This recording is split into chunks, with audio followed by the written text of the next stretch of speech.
How's that for an intro? I like it. I just did that in ChatGPT.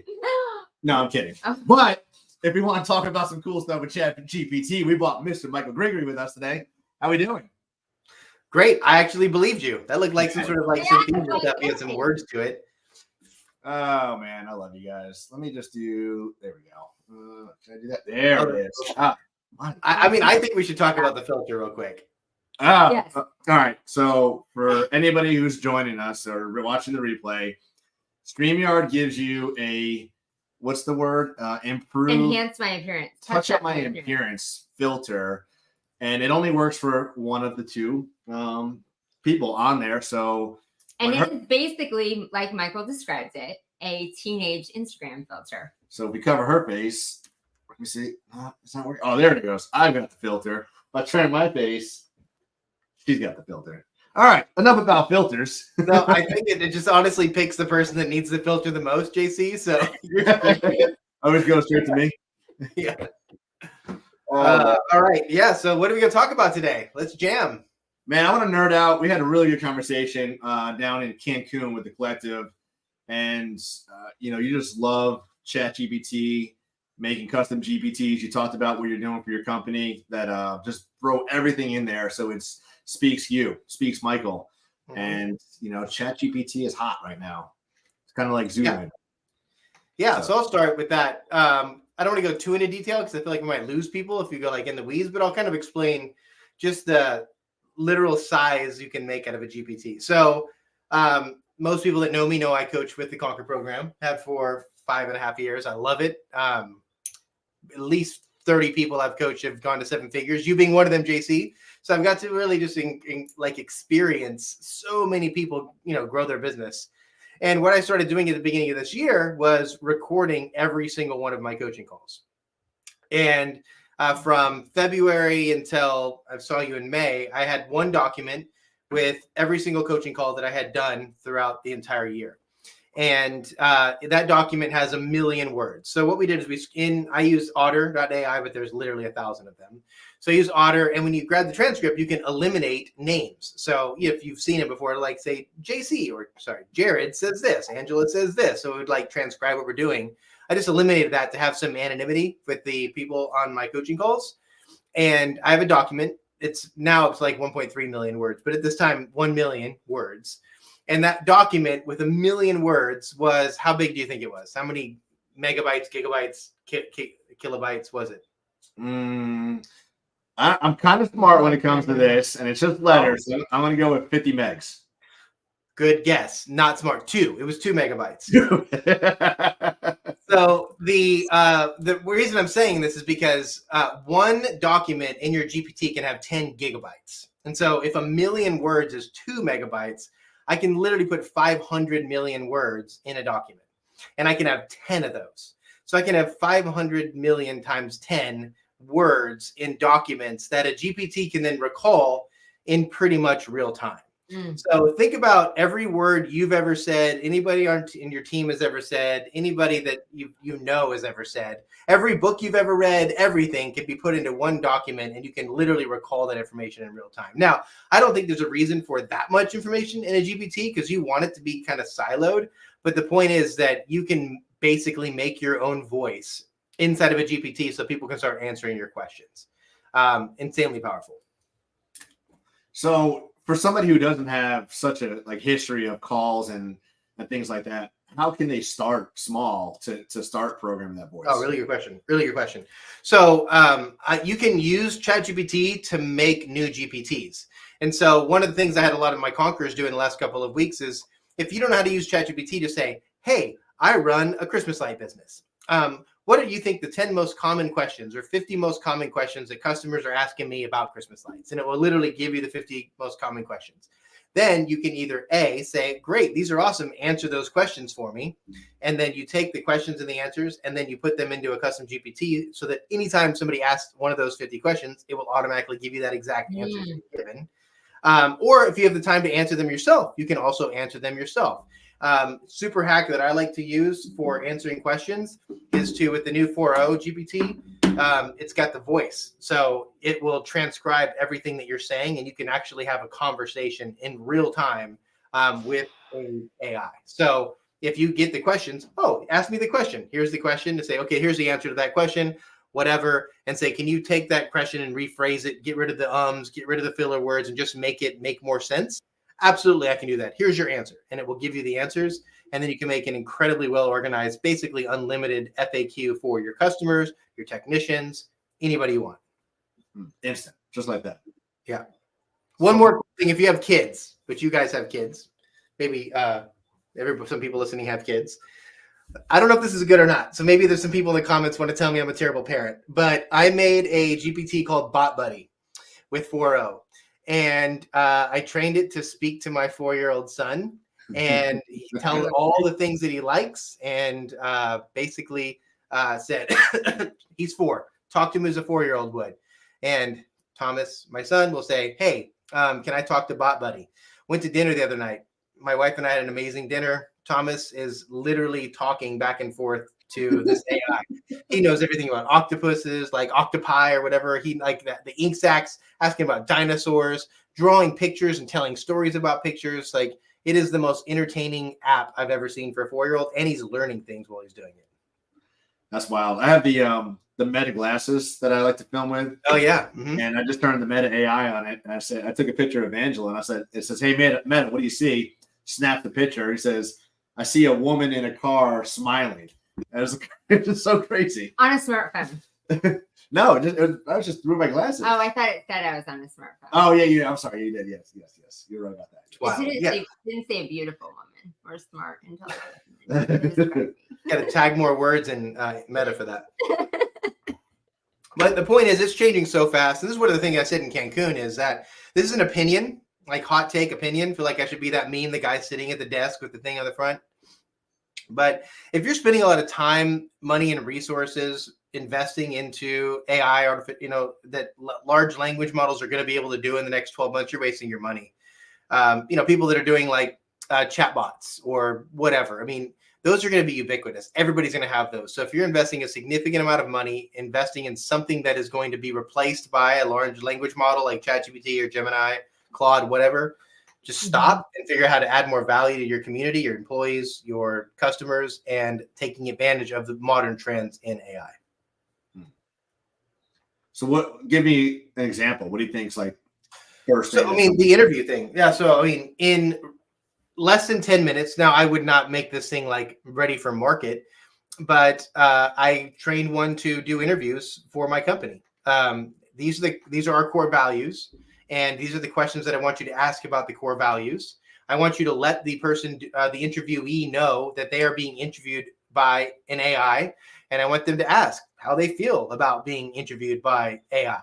How do they use AI in their life? And they answer the question. And then at the end of the questions my company's core values are radical transparency, passion, reliability, and fun. So it asks these questions. And then it even has them score the interview when it's done. Tell me score this person. And I had to go through a couple iterations of this, like high or low, whether or not they're comfortable talking to people. It's one of the questions. But it does an actual interview for our business that I wouldn't want to make it ready for market for other people. But for what I'm trying to do, hiring VAs or whatever, it works amazing, especially when you get to how do you feel about me being ChatGPT and asking you this first interview and this first questions? And I don't want to talk to somebody who's like, I feel really weird. I'm not sure if I want to continue this interview. Like, that's the future, man. So if you don't embrace the future, but the others will be like, oh, it's super cool. I'm so excited to answer these questions. I never thought it'd be the day where I'd be talking to a computer for my first interview. Yeah, I did one of those virtual AI interviews for somebody one time, and it was so crazy how quickly it can adapt. Because I was joking. I made a joke that's like, oh my God, I want to kill myself right now. And it stopped. It's like, all right, we need to stop and maybe seek medical attention or something like that. And I was like, I was just kidding. He's like, oh, ha, ha, ha, ha. Let's carry on with this interview. It's like, it's wild how quickly it adapt. I don't see the link to share this, JC. It's on my page. You just got to go to. I'm on Jared Chanowski. You don't see it live? Nothing there. I shared 11 times already. 11 times. Yeah, I see it. Maybe I just had to read. Did you share it on mine? No, I tagged you. No, I did not yet. All right, I'll share it. I got you. All right. Good deal. All right. So we talked about with the AI, the GPTs. So I mean, is it easier for somebody to pay somebody to go do this, or they just go out and just do the searching, researching, and do it themselves? I mean, what's the best way to do this so it's the most effective for their company? That's a really, really good question.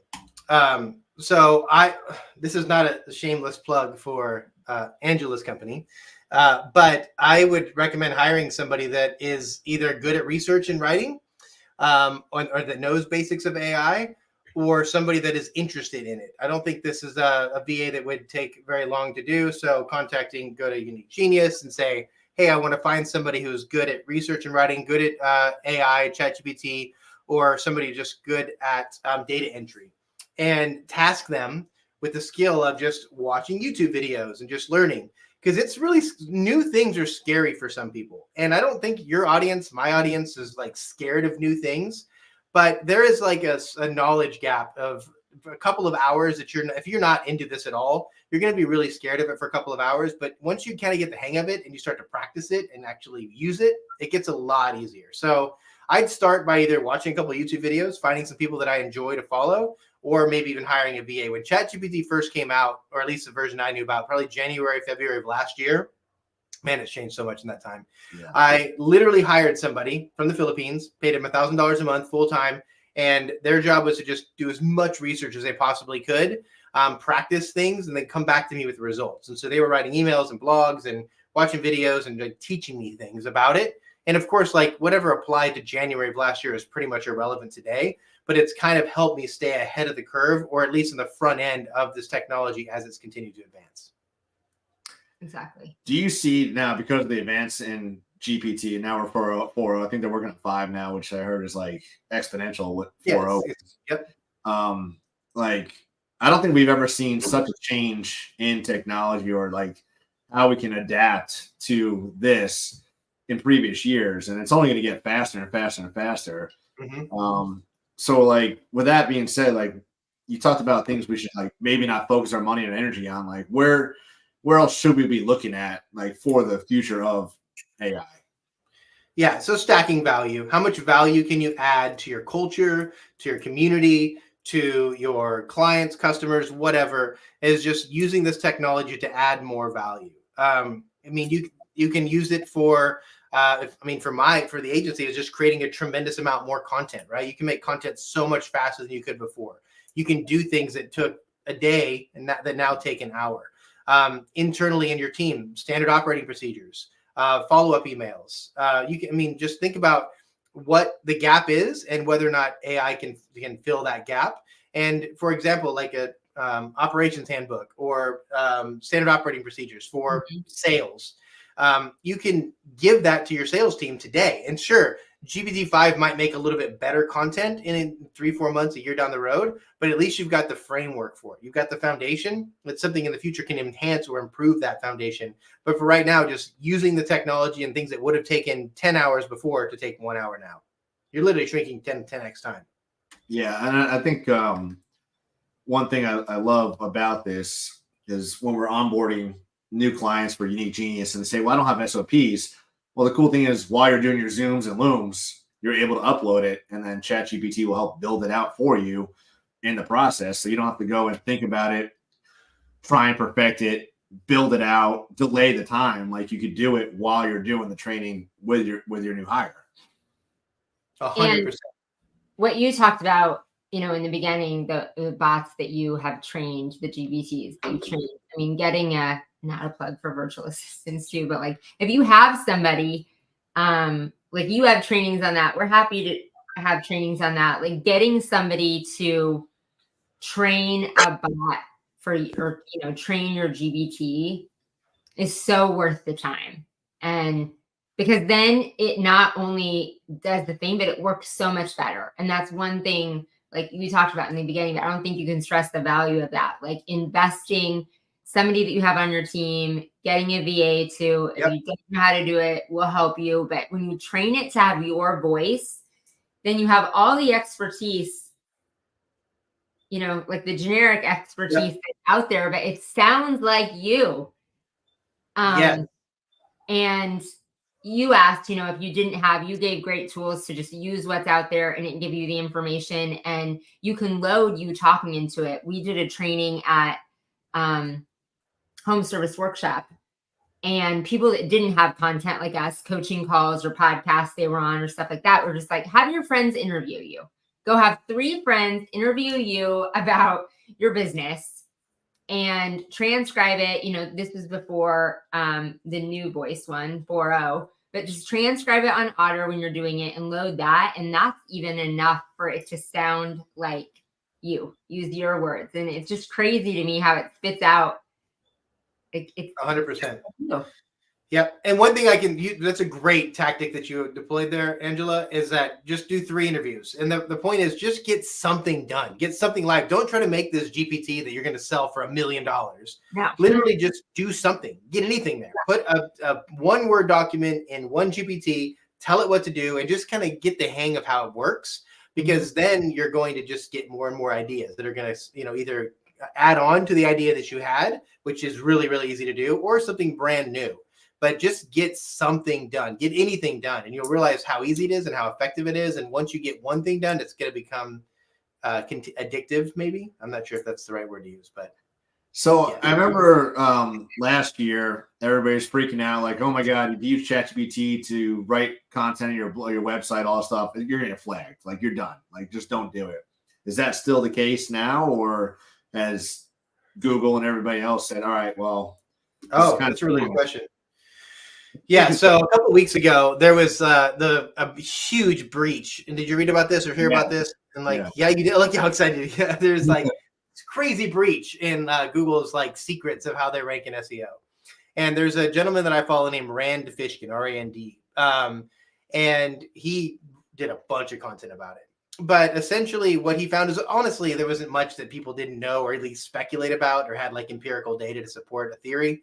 But it's not necessarily about the content that you write. Anybody can write content. It's about the behavior of the user on your website. And so when you are creating content and driving traffic into your website, Facebook videos, or whatever it is, it's about how engaging it is. It's about how long they stay there, what path they go through, how whether or not they're reading the content or not. Like the TikTok and Facebook Live algorithms, it's like you have to get to that first in YouTube. You have to get to that first 5 seconds, right? Because that's when you've got that hook is good. So the biggest takeaway that I've had is the best way to win online is to build a brand that people care about and engage with on places outside of Google. Because those signals outside of Google is what is really controlling how well and successful you are in Google. And it makes sense because Google is just a search engine, right? It's just they want places that you're getting signals from, not just your website, but Facebook and Instagram and YouTube and TikTok and all these places.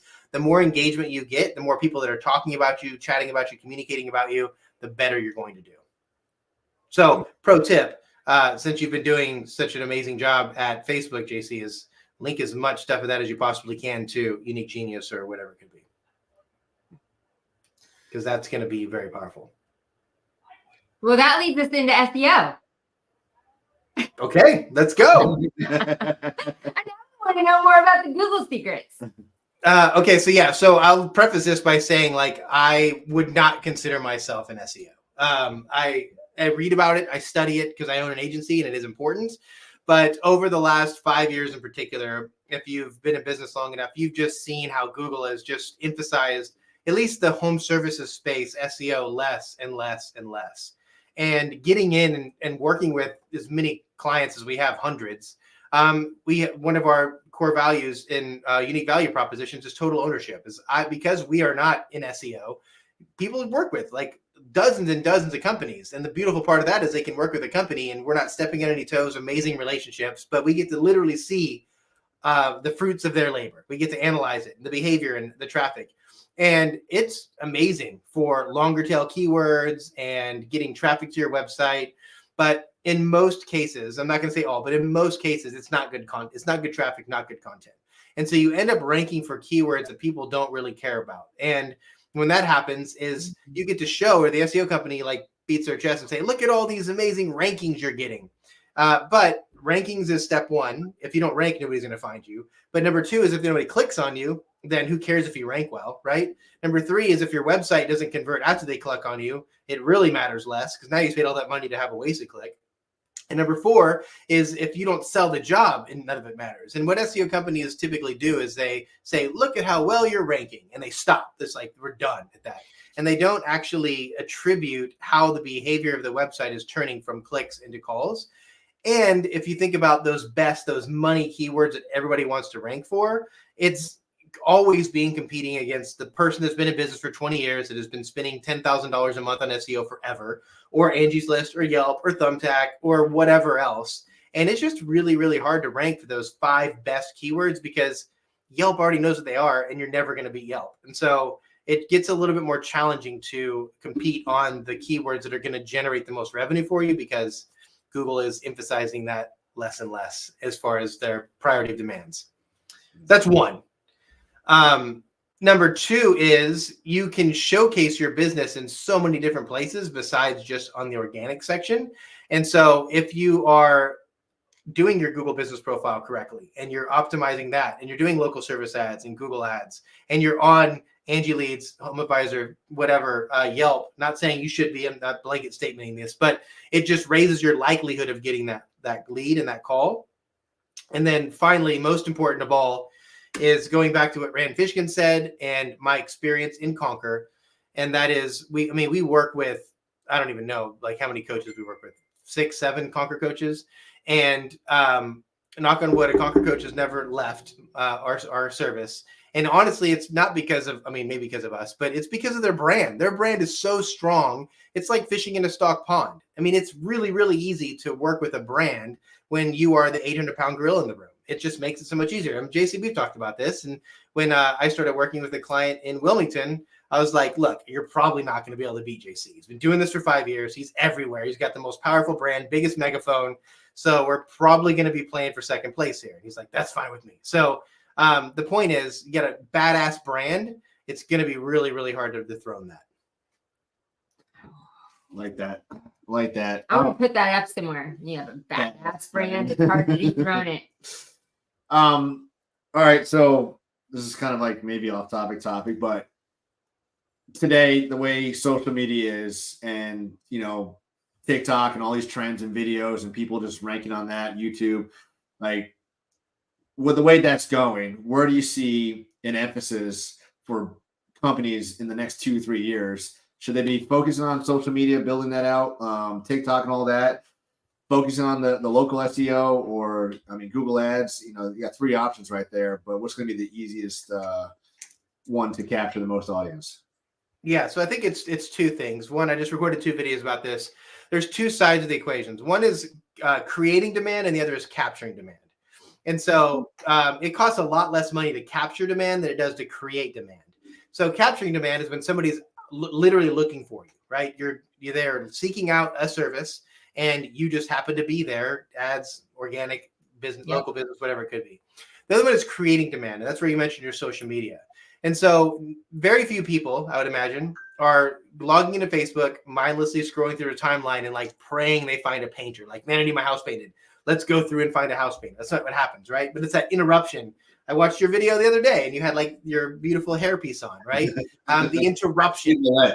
Yeah. And that interruption is what is going to create future demand. So the awareness. The best story I have is an actual like personal story for me. You guys went to my house. You saw my front yard. Looks pretty good, right? And so got turf installed in my front yard. And I had this tree right up against the front of my house when we bought it. It was really ugly, real annoying. And the roots were like in danger of wrecking my foundation of my house. And so we got a bunch of construction work done at our house 2 years ago, last year. And they ripped out the tree and they flattened all the ground to make it so they could put turf down. And there was one spot of my yard that there was still roots all over the place. And I told our contractor, I was like, Jason, this looks really cool, but why are there roots all over here? Like, we can't have this. And he's like, oh, your water line is literally right under this. And so we can't mess with this because the roots are going to be all tangled in the water pipe. And so we're going to grind it down, make it flat, and then we're going to put the turf over that. So he left and I was like, nope, that's not good enough. So I got a pickaxe and I just started hacking at this, like the root, just whacking at him. And literally 3 minutes in, I hit the water line. Water, this is a totally true story, Brittany. My wife has video footage of me freaking out. So those people that know me well know I don't have many tools. I honestly don't even know why I have a pickaxe, but I have one. And Wait, so I'm freaking out. What? Did your wife give you a box for your tools? Yeah, I have every tool I own fits in a shoebox, and she named it Michael's Nuts. Like literally every tool I own. So except for the pickaxe. We just got a new toolbox. Well, JC's way more handy than I am. So I have some multiple supplies are 8%. It's my tool. They're all my tools, actually. He doesn't have any. Hold on, you're missing the point of the story. I'm not just telling a story about like self-deprecating over here, just to like tell a story of me and dumb. All right, so geyser of water shooting up. I honestly don't know what to do. Like I am at a loss. One, I'm panicking, and so I called my contractor. I was like, Jason, I got a problem. He's like, you broke your water line, didn't you? I was like, certainly did. You know. And so he told me to turn it off at the main. So I turned it off, and I needed to call a plumber because he said he wouldn't be able to come out and fix it for a couple of days because he has to get a plumber out there. And so I was like, well, that's not good enough because now my wife is going to be mad because we have to move out of our house for 2 days because I'm an idiot and busted our water pipe. So who did I call? Like I needed a plumber, right? And I didn't go to Google. I didn't search plumber near me. I didn't find, I didn't search for I'm an idiot and busted my water line. What do I do? I literally called Bill Howe Plumbing. And I called Bill Howe. There are Mr. Rooter, Rotor Rooter, ASI, Bill Howe. I could name like 7 plumbers in San Diego. But I called Bill Howe. Why? I love their kit. Like Bill Howe knows how. Great radio shows, great commercials, good brand. It's very memorable. And of all of the marketing and messaging that I've ever seen on my For You page and on Facebook, Bill Howe just resonated with me. So what I do? I Googled Bill Howe Plumbing. Got on the phone. Literally the next day they came out. For $250, they fixed it. I took advantage of the situation because I already busted the water line to rip out the rest of the roots. No harm at all anymore, right? So just took it all out, made it nice in an area for them to fix the pipe where I busted it. $250. Next day it was fixed. So lesson learned: if you want to get the roots removed, just do it yourself and pay $250. No, the water main office. It was cheaper for you to do it than it was to call your contractor. It was way cheaper. And and who did I call? Like we're talking about like marketing, right? There's a direct correlation between brand awareness and success online and success in your business. There's hundreds of plumbers. I live in San Diego. There's 3 million people in my county. There's 1 million people in just San Diego City alone. So there's hundreds and hundreds of plumbers. I called the one plumber that I knew, and I never met them, didn't know them, but I called the one plumber that I just had inherent trust from their marketing. So if you want to win and you want your business to be successful, do things people care about and you'll win. So completely off topic on what we're talking about, but you mentioned a radio ad, and for some reason, I feel like radio is dead, but that jingle resonated with you to remember it. Because you heard on the radio station, plus all the other brands. Yeah, and everything that he had done. Yeah. So that was there's a certain demographic that listens to the radio, and they can tell you that too. I'm not sitting here telling a $500,000 pressure washer they should do radio ads. That's silly. Don't do that. Please don't go buy radio ads. But Bill Howe's a large company. I don't know how big they are, but they've got dozens of trucks on the road. At some point in time, you have to diversify, right? Because you've already maximized the bottom of the funnel. Some industries are more expensive than others. I mean, we run a lot of ads for painting or for plumbing companies. It's really expensive, especially into emergency. And so, I mean, I can pay $3-4 grand a month to have radio ads heard by 30 or 40,000 people. I can also pay $3-4 grand a month to have Facebook seen by 150,000 people. So there's a certain point in time when you want to split your marketing between creating demand and capturing demand. And then wherever I'm working on creating it, I want to get the best bang for my buck, the most stickiness, the most engagement, the most impressions, to have that work for when people are looking to look for me and not the industry. I love that, creating versus capturing. Yeah, because they were memorable. I mean, that's what you try and stay in front of your audience for, where you tell people, right? All the things that you do to create content,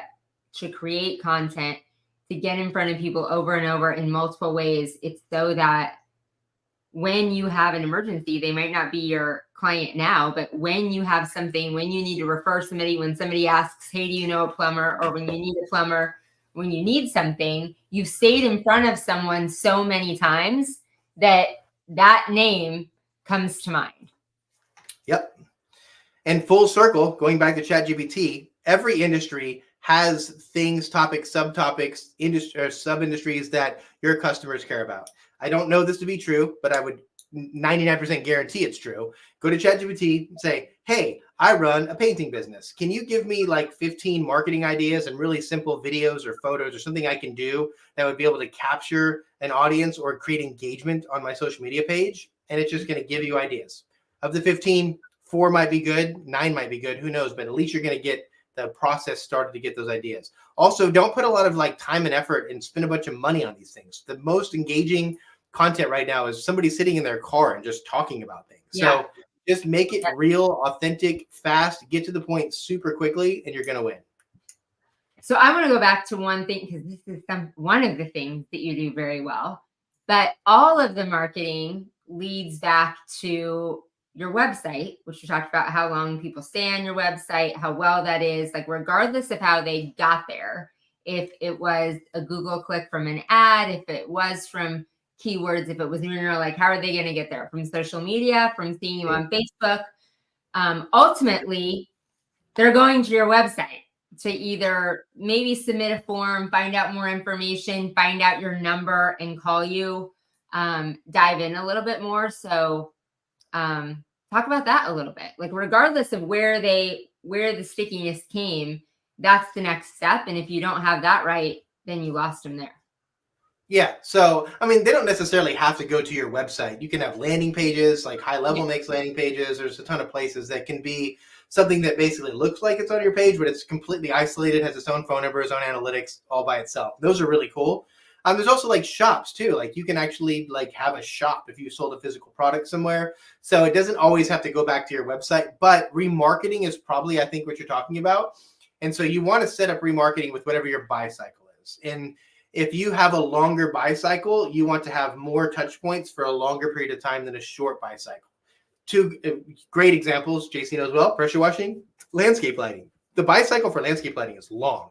It's going to be at least a week, maybe a year, because there's a discovery phase, right? There's like the Pinterest moment when somebody says, oh, my neighbor got lights. I want to see what kind of lights exist. They go to Pinterest, they go to Google, they go to Home Depot and check them out. They're doing so many things to figure out what they want. And that first time they search for it, maybe they saw your ad or whatever, your Facebook post, you're in their mind, and we need to be hitting them for a long period of time. House washing, yes, there are people who don't get it done, but I'm going to guarantee 50% of the people at least are getting it done within, or getting it scheduled within a week of searching. So you don't need to have as aggressive long-term approach to remarketing a shorter buy cycle service as you do a longer one. That, and though I do think like you guys build engaging websites that attract people and they don't leave. And I was intrigued today. This doesn't always happen, but today our 3 leads that led to discovery calls off of our website all came to us not through Google, through something else. One was a referral from Mike and Ashley Maharis. Thank you for watching. But instead of contacting me on social media or them referring and giving contact information, they went to my, went to Unique Genius, went to our website, surfed around for a while, then filled out the contact form, filled out a discovery form, and we talked to him today. The other person found us, like somebody referred them on in a Facebook group and tagged, went to the website for a little bit, filled out the forms, scheduled the discovery call. We talked to them today. So like came from all different sources. But if they wouldn't have liked if the website would have been terrible, yeah, for sure. And it wasn't easy. If the website would have been terrible, they didn't like what they see. If the form wouldn't have worked, if the form wasn't engaging, if it wasn't easy to schedule a discovery call, all 3 people got to the website, got to the form, got on a call in the same day from all different sources. So like, if that doesn't work. 100%. Yeah. So we're to the age now where the expectations of homeowners, business owners, decision makers, have a more keen eye to the professionalism of a brand. And they're looking at reviews. They're looking at they're doing a little bit more touch points to make a decision than they were before. And if you don't have a good looking website, your chances of conversion are going to be a lot lower. Same thing with reviews too. If you don't have enough reviews, people are going to pass right over you as well. So yes, you want to create a memorable experience online for your audience. And then I think what you're talking, you can actually do this in analytics, like lead paths. You can see the path that all your leads take to get to the contact us page or the thank you page, whatever it is, and then figure out which paths you think or where people are falling off, and then optimize those specific pages. Oh. Yeah, for example, I mean, I promote the Conquer page on our website a lot. And this was a couple of years ago, but I didn't have any links to Conquer. Like I just said, like, hey, Conquer, but I didn't have any links to it. So you just add one of those links to it. Now you can see people go to this page and then they leave to UTM, that next site. And you can see on the Conquer site where people come from because it's tagged to coming from my site. So you can tag anything, see where people come in, where they drop off, and then you can look at each individual experience or macro, like a whole month, and fine tune the experience on an individual page if you want to. But that's advanced stuff. Just get a good website first. Michael, what's your experience working with chat bots? They're getting better every single day. Zappy Chat is a really cool one. Have you seen Zappy Chat? No. So it's got an API. It's all run on large language models. I think it's on ChatGPT. But yeah, Zappy Chat's great. Pretty effective though, keeping people on there. Yeah, for sure. Are you talking like Facebook chatbots or something like that? No, for your website. Oh, for your website. Oh, okay, yeah. So not as many people use them as I would have thought like a couple of years ago. And they honestly don't get nearly as much as engagement overall. I'd say, I mean, I'm thinking of a couple of locations now that do really well with their chatbots. But for the most part, they just don't get as much engagement as phone calls and form submissions, which is weird. Maybe it's the messaging. You getting a lot on your website? Do you have one? No, we've been looking into them. I just didn't know if it helped keeping people on there longer, and if that would help the algorithm since they're staying on the page longer. Yeah, I think that this is going to be one of the next iterations that people are doing really big things with the chatbot, because you can, especially if you can measure on linear feet, square feet of a home, you're going to be able to give accurate pricing quickly from a chatbot, or a range of pricing at least, because that's what a lot of people want with a chatbot. I live here. How much is this going to cost me? Like that. I think people don't use, I'm just thinking for my own user experience and stuff. Like we use one when we're like complaining and want an immediate solution. Like when do I use a chatbot? Yeah, it's when you need help somewhere, right? Your Google business profile got suspended and you're chatting with them immediately, right? You're like, I mean, maybe that's what it is. And like I said, we have some that do well, but it's across the board. It's not. And actually, I started to type a note. I want to look and see if the messaging on that chatbot, like that first phrase, is different on the sites that do well versus the ones that don't. Because like that initial phrase is going to be what hooks people in. Like, ask us anything. Yeah. Yeah. And that's when people leave too. I'm just thinking about recent experiences. If there's too many like standard questions that you have to loop yourself through. Yeah, we have to be careful too. Do you hear the story about the Ford website? Somebody got onto an AI chatbot on, I think it was Ford, and told the AI, like, you're going to sell me this car for $1,000. And it was like, no. And after a period of time, it's like, yeah, I'll sell you this car for $1,000. And I went through, but like it made the ether, right? So you got to be careful because people can, keep talking to it and manipulate it a little bit. All right, Michael. So we're getting close to my favorite season, which is Christmas light season, and you guys build incredible Christmas light websites. What's the time for people to start thinking about investing in a website to start building that brand? I mean, is it August? Is it today? Is it 3 months ago? Yeah, I think you should answer this question since of Clipicon. I'm just kidding. So the dabbler, the doer, and the goat, right? So if you are just getting into Christmas lights, and I imagine you're following is a lot of people that are now interested in it that weren't before, and you're not trying to go to six figures your first year. You want to do 10 houses, 15, 20 houses, and just learn the industry. I personally would not invest unless you've got plenty of money and you just like to burn.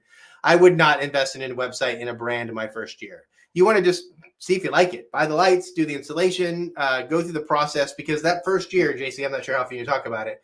It's all sunshine and rainbows in year 2, 3, and 4. But that first year is a pretty steep learning curve to be able to stay profitable and get your team trained up and able to do either both services concurrently or stopping one and starting another one. So it's tough. So if you're just dabbling and you're going to spend $3,000 to $10,000 on materials, I'd say don't get a brand. Your existing customers, get some flyers and your art signs and sell 10, 15 jobs and see if you like it. Then you have like the doer, the traditional person that's probably shooting between $30,000 and $50,000, $30,000 and $60,000. That person is probably going to either be adding a separate page on their existing website so they can do some small marketing, or they're going to go after creating a brand and getting a standalone website. And this will even go for what I call the GOAT, the person that's trying to do 6 figures of lights in the first year. So if you're trying to do, let's say 30,000 or more in your first year, I would say it's worth exploring a logo and exploring a website because of the benefits. So reverse back, I got into Christmas lights in 2014. I was a marketing director for Window Genie, and we had 3 locations. Flew out to Utah, got trained up, and started doing lights. It was all right. It wasn't great. The first year running ads, we didn't blow it up. It was just a decent experience. But then second year, we bought the domain yourholidaylights.com. And we made a logo and a website, and the brand just went all out. In fact, the website's still live. I think it's actually the original website we built in 2015 still, because I haven't looked in like 6 months, but I would imagine it's still the same. And so second year, I think 13 people did it, but now unique brand, unique logo. It was the most unreal experience I've ever had in marketing. I don't think it'll ever be repeated. 2015 Google Ads Christmas lights was unfair how easy it was. Everybody ran out of lights in early mid-November, and we're just kicking themselves they couldn't get more. So it went from 3 to 13 to 40 the next year, and all because we had a unique brand, a unique website, unique logo, that it completely changed everything. So if you're going to be aggressive and you really want to create an experience that people want to engage with, that standalone brand is going to do something that your house cleaning, painting, exterior cleaning service could never do, because you'll always be seen as a cleaner that also hangs lights, or a painter that also hangs lights. You're not seen as a lighting installation company, and that will instantly set you apart from your competition. Good stuff. Love that. Firmly believe everything you said too. I mean, first year, dabble in it, see if it's for you, because it might not be a good fit. I mean, people think that it's like easy money. I'm going to dive into this. I'm going to just kill it, crush it. And then like, well, shit, this sucks. I don't like it. I hate Christmas now. Yep. So why invest all that money if it's not for you? So, yeah. Well, I mean, anybody that's already proven success, if you've grown your business to, 7 figures, or very quickly got it to $500,000-$600,000 in sales, and you've proven that you can handle a lot, then go for it. I mean, I have multiple people. You were in a group of people that just skyrocketed, right? I've coached multiple people that done well over $100,000 in their first year of lights. It's not necessarily the difficult part isn't like in the leads. It's having enough money to buy the materials, making sure that you're buying enough of the materials, hiring and training, and the inbound, the process and the systems of taking that many calls, getting that many estimates done in such a short period of time while remaining profitable. One person in particular that you know very well, well over $100,000, literally lost money that first year.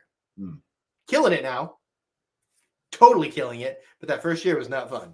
So I was messing around with my capacity calculator earlier today because I was doing a video sending out to people. 34 days at $3,000 a day with the 2-man crew is all you need to do to hit $102,000. So to break 6 figures, you only need 34 days in October, November, and December combined at $3,000 a day with just 2 people. And you got your first 6-figure company. And love it. And one thing that we're doing when you're making this budget thing, do not forget to budget for takedown. For the love of God, I cannot tell you how many people. I'm rich. No, I got nothing. Wait, you mean there's no money coming in January? Yeah, don't forget to budget for takedown, or charge a little bit extra on takedown. Yeah, I like what Chris Heth did. Just charge it in January. So that was good. All right, Michael, I don't want to keep your time too long. We got 45 minutes on the clock right now, and Angel's stealing her filter back. But where can people find more information about you and your company? Yes, go to clickcallsell.com. I think it's on my little guy right there, and schedule a call with me. I love spending 30 minutes with people and sharing our company, what we do, how we do it, and my experience. One thing about our team is we have really, really talented account managers that unlike a lot of other people, like they're the ones actually buying the media and they're the ones that are actually having those marketing conversations. And they're really, really talented people that are doing this stuff. Yeah, I love your customer service. Your team's top notch. I mean, I love hanging out with you. Wealth of knowledge. I mean, if anybody wants to get on call, Michael, like it's just, you're gonna walk away like, what did I just learn? Because you learn a lot. And we will see you at the Huge. I'll be at the Huge. Yeah, I won't see you before then. If you guys want to go to Chicago next week, I'm going to be going to the Justin Timberlake concert dressed like Andy Samberg. True story. Make sure you take some pics. All right, guys. Thanks for your time. Enjoy your night. Thanks. Have a good night. Take care, guys.